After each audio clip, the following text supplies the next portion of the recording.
Hacı Hüsnü'na nasiyada yol hoş. Hacı Volçu Hüsame Tahbu kıyamatanı etti bahara. İlahi ya Rabbi vavetinle hayvazanlı sinanlı dühi Okvaşya işvali alvadır işe bargi magayt Allah boş. Derya muhbehkayı vala yelir bahara. Esefdi şava sobar Marşava bilaha Esiyahta da Arabay arayan aşka Çalhayısında Artık valaha boğuş Esiyahtu haygi orçudu Huçuğena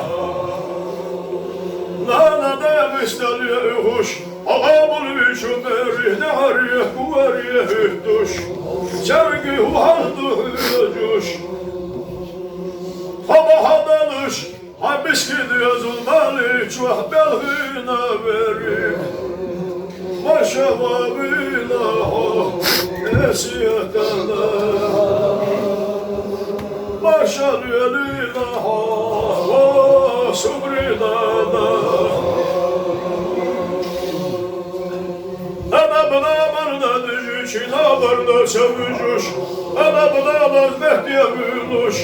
Eli hestaluş, delhuş dolu gibi bersenna Avedeliye belha bella şuhena Tahana macavu kaykı haşiyegi Havel hoşları kuduti hayallah Dala haygi hehdil çuhena Yareşeğili miskini Hayvan hicvece tekirana hüyti Ayarçan ve haygi nukud ehmanolu ummak Ayarçan analı ayya zırkilermek hasta hamuş Adeli eşriyet dehvelle çuhena Şaşivan Allah cam ve yehune kişikat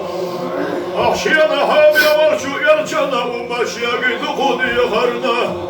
Ay miskini amali çöhli yaladarna Ahsama karmaram ya Fayda edir alam şenvelle gatehna hüve çurduhona Şeveli bu haşye yelşel ve resuha Şakalidan şu alamada dalıdan yazar şuha Kişi gatella Şeveli